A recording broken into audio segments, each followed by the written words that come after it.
അപ്പോൾ ഈ ഭരണാധികാരികളും രാഷ്ട്രീയ പാർട്ടികളും ഒക്കെ പറയുന്നത്, ഞാൻ എവിടെയോ കുറെ പേര് പറയുന്നിട്ട്, ഇപ്പോൾ ഉള്ള സംവരണ ക്രമത്തിൽ ഒരു മാറ്റം ഉണ്ടാക്കത്തില്ല. പിന്നെന്തിനാ ഇതെടുക്കുന്നത്? ഇപ്പോൾ ഉള്ളതിനകത്ത് യാതൊരു മാറ്റവും ഉണ്ടാക്കുന്നില്ല, പിന്നെ എന്തിനാണ് ജാതി വെച്ച് കണക്കെടുക്കുന്നത്? അത് വികസന പദ്ധതികൾ, പിന്നെ ചില പറയുന്നുണ്ട് സ്വകാര്യ കമ്പനികൾക്കൊക്കെ ഇത് നേട്ടമാണ്. ജാതി നോക്കി സോപ്പ് ഉണ്ടാക്കാൻ നല്ലതാണെന്നൊക്കെ പറയുന്നത് ഞാൻ എവിടെയോ കേട്ടു.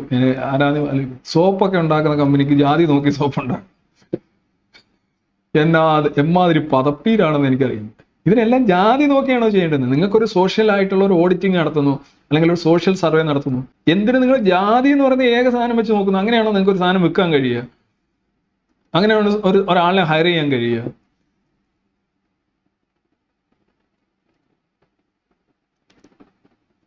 ഇതൊരു ഇപ്പൊ ഒരാള് എന്റെ മതത്തിൽപ്പെട്ട ഒരാളെ മാത്രമേ ഞാൻ ജോലിക്ക് വെക്കൂ എന്ന് പറയുമ്പോൾ നിങ്ങൾക്ക് എന്താ തോന്നുന്നത്? അയ്യോ അത് ശരിയാണെന്ന് തോന്നുന്നത്.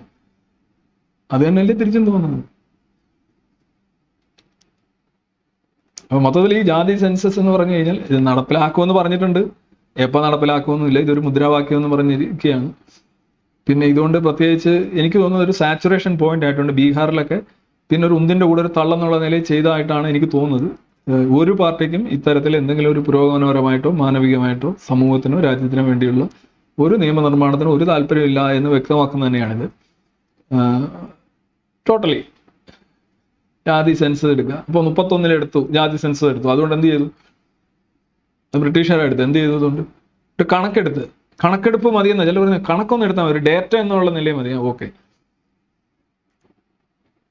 സംവരണത്തിൽ മാറ്റമൊന്നുമില്ല.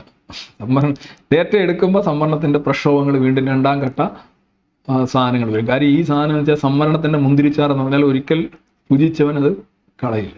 കാരണം ജാതി അടിസ്ഥാനത്തിലല്ലേ. എന്തുമാത്രം അഡ്വാൻറ്റേജ് ആണ്. ഒരു ജാതി ജനിക്കുന്നുണ്ട്, എനിക്ക് പ്രിവിലേജ് കിട്ടുകയാണ്. സ്വന്തമായിട്ട് വേറെ ഒന്നുമില്ല. ഇന്ന ജാതി എനിക്ക് ഇതന്നല്ലേ ഒരു ഭയങ്കര ഘോര ഭാവമായിട്ടും ഭയങ്കര ഈവിളായിട്ടും നമ്മൾ പറഞ്ഞിട്ടുള്ളത്.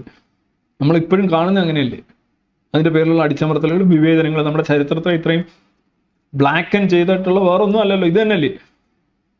അതെങ്ങനെയാണ് നിങ്ങൾ സെലിബ്രേറ്റ് ചെയ്യുന്നത്? ഒരു ഈവിളായിട്ടുള്ള ഒരു കാര്യം നമുക്ക് അനുകൂലമാണെങ്കിൽ അത് ശരിയാകുക, അല്ലെങ്കിൽ അത് തെറ്റാകുക എന്ന് പറഞ്ഞാൽ നമുക്ക് ചിന്തിക്കാൻ കഴിയുന്ന കാര്യമല്ല. ഈവിൾ അങ്ങനെയാണ് ബേസിക്കലി.